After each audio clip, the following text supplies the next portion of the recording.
and Brad, the two most famous physical therapists on the internet. Howdy, folks. I'm Bob Schrupp, physical therapist. Brad Hannick, physical therapist. Together we are the most famous physical therapists on the internet. In our opinion, of course, Bob. Today, Brad, we're going to talk about the best exercises for sciatic pain relief. Now, that sciatic pain relief can be from a herniated disc or from spinal stenosis. Right. So we're not really going to get into details of the two. We're just going to maybe talk about the different symptoms each one has. Right. Some typical symptoms, you know, for example, herniated disc. Oftentimes people, when they're sitting, long-term sitting, gets that pain going, and down the leg it goes, all the way down to the ankle. Much worse with sitting, right. generally. Oftentimes standing or walking can be helpful. On the other hand, if you've got stenosis, it's usually the exact opposite. right, people will talk about standing and walking, having a lot of back pain and down the leg, and when they sit, everything gets better really yeah. quick. In fact, they sit to relieve the symptoms. Right. So exactly. And by the way, Brad, let's get this done. Yes. If you are new to our channel, please take a second to subscribe to us. We provide videos on how to stay healthy, fit, pain-free, and we upload every day. Subscription button here or here. I just saw some lady was having trouble finding it.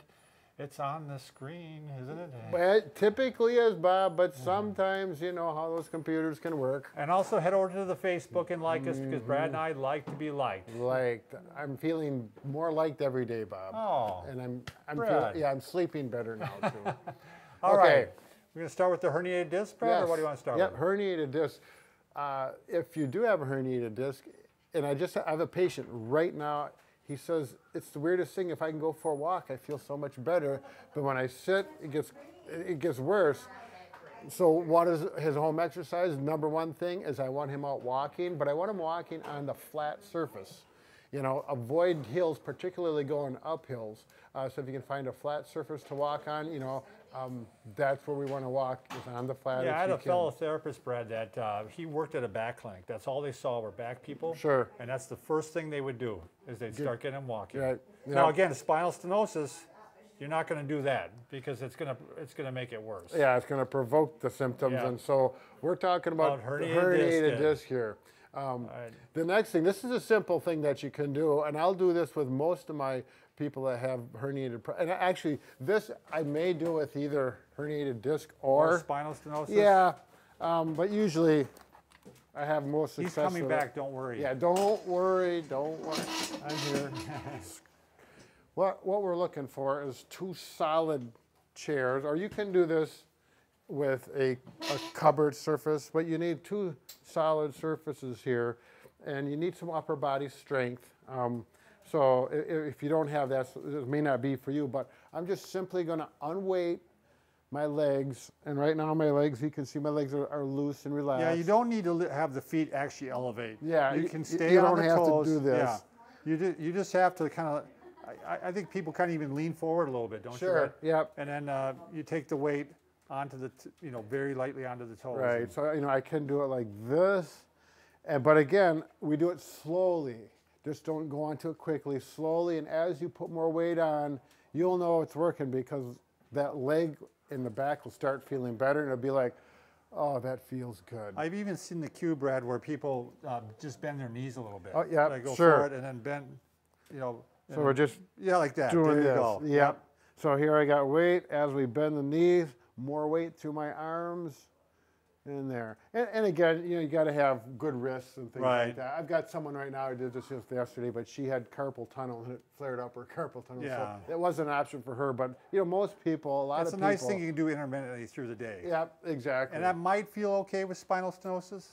Yeah, it's worth a try. It's worth a try. You'll know because it's going to give relief right away. It's not like if I do it for 3 days in a row, it's going to help. All of these things, that's what we're looking for. Really immediate relief. Right. Not looking for something after the fact. If it's not helping right away, it's not helping. Right. Okay. All right, Brad, you want me to do this one? Yes, please. So we're going to do extension in line. This is the key exercise we do with most people. Yeah, it's very typical. Yeah. So you put your hands underneath your shoulders.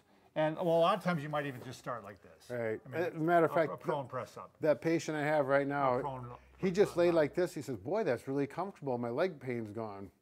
So I said, yeah, bingo. yeah, so it was an easy one. So on some people, we have to start like this, and some people we have to start with even a pillow underneath them. Right, under here. So, but eventually we're going to work up to this. We're going to start doing some maybe half press-ups. And again, this should be reducing the symptoms in the leg. Right. And eventually you're going to work up to a full press-up. Again, the idea is you never lift up the pelvis like this. Right, Bob. You're keeping the pelvis down. It's like it's glued to the bed or glued to the floor. Right. And you're going to work your way up, and you're going to get more and more bend. Good. You can see how he really has a nice job. And Bob is relaxed. You want to make sure you're breathing with this.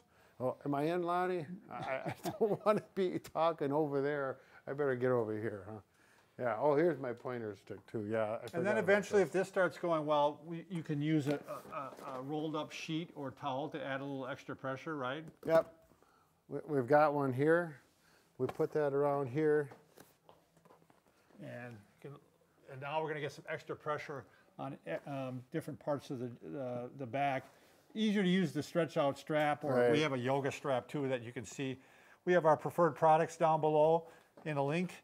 And if you take a look, we got a yoga strap down there that we think is pretty cool. And it works really well for something like this because you can put your hands in through the loops. And especially if you're, again, have arthritis or something like that. And you can just go ahead and get a little extra pressure like this. And you can work your way down if that, get more and more stretch. Right. So what that strap is doing is you'll get that. You'll find out when you move it on your back where the right place is because it feels the best, and it's going to eliminate the pain the best. And then you're going to work maybe 5 to 10 repetitions of that as long as it continues to offer that relief. And the next one we're going into is roadkill, Brad. Yep. So this is one where you're going to stick your leg out like this and put it kind of up by the foot's by the knee, right? Right. Yep. So he's got the bottom of the foot is up by the knee here. I know that's kind of hard to see on the camera. And then this knee is up. I always tell people it's like you're when you were a child and you're crawling on the ground.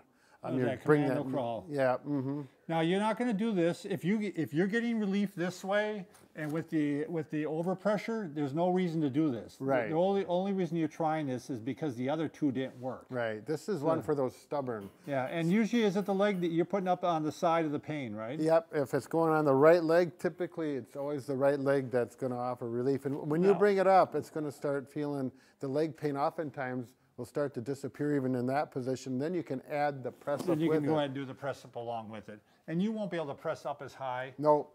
with this. You're going to only get a half press up with this. What's your next one?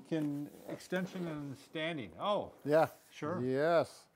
You want to do that with a strap, Brad? Or you're going to just do it first? You can, if you can do this, put your hands here like this or like this, typically at that belt line area for some support, and you extend backwards. And if you do that and the leg symptoms start to improve, boy, that's a great way to do it. Most of the time, with my experience, we have to go to the floor and get it out there, and then this is more towards the end of the recovery, and then you can start. And that's been my experience as well. Right. This is usually way later in the recovery Exactly, aspect. And sure. it's really a good sign when they can start doing that, because then it tends to stick better too, I think. You know, the results when you can do it in weight bearing. Yeah. So. And also with this, you can either use a towel. Here, you use that on your white shirt. Sure. You can use a towel, and then you can also put some support where you need it, and that might be. Yeah, you can work different levels of the spine on this one. Exactly.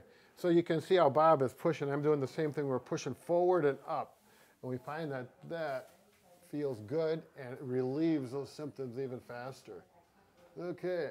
Now, I just gotta. you like that, don't Yeah. you? You can actually angle it too. Sometimes it's better to go up like this. Yep. And it really gives some interesting kind of mobs to your back. Right, yeah. Mobilizations to your back. It is, and you really are better with this than the towel because that sticks to the Yeah, the it skin. really, that It's more little, specific. right. Now, if you've got stenosis, that's easier to treat in general. All we're trying to do is what we call gap the facet joints, open up that foramen, and that's simple. Here, can I show these, Sure, Bob? yep. These always feel good to me because that's what I've got. So the first one with this is simple. We're just going to we'll start out with one knee to the chest, and you can just work that. And you're going to do 5 to 10 repetitions. Make sure you do the other knee, but then also try both knees. And if both knees feels clearly better than one knee, you don't even have to do the one knee if you don't want to. And, you know, pull it up and you can hold it, you know, a few seconds. And if it feels good and it's continuous and consistent, you can hold it longer for whatever your body tolerates, as long as it's relief and it feels good. And this would work also for your spondylolisthesis, right, Right. Brad? Yep. So Yep. really most of these, right? Yes. Same for spinal stenosis and spondylolisthesis, right? Right, because typically if you got spondylolisthesis, there's some stenosis naturally occurring with that. And again, Brad, you could, if you have trouble Yeah. getting the legs up. And, you know, I just had someone yesterday, she was unable to pull her legs up like this because she was weaker and she had some, you know, things just proportionally were that way. But this, you know, you can get in there and use the arms, and this really, you can actually relax your legs. You get a better stretch this way. And sometimes people, when they pull their knees up, the contraction of the hip flexors creates back pain, where this you can make it a more passive event. Exactly. So precisely. Precisely. You just okay. Then we're going to the figure 4, Brad. I'll get it this way so you can see right ankle on left knee, and we're simply going to pull up. Now this is not going to be for someone that is maybe not real flexible. Right. This should feel good. It should like a good stretch. It should relieve the symptoms. This would be good for a piriformis too. Sure, yeah. If you're having a we're throwing all sorts of problems in here that you can take a care little of. bonus, you know, Bob. That's We right. always like to throw a little bonus in there. All right, then you got seated flexion, Brad. Yep. So if you go forward like this, touching your toes, and it feels really good, then I suggest don't hang out like that for a real long time. But you know, 5 to 10 seconds, a few repetitions throughout the day. Open that up, and it should feel good right away. For me, it always feels good. I'm happy to do that. And you're going to see people with spinal stenosis, they're going to feel better, like when they're walking, if they're hanging on to something, and they might lean forward to give themselves a little relief. Right. So, and the final thing, you're going to show a little abdominal strengthening, Brad? Right, because when you have this, the forward flexion of the spine relieves it. You want to actually strengthen the abdominals so that you get a change the posture slightly to relieve it. I'll take the orange one, actually.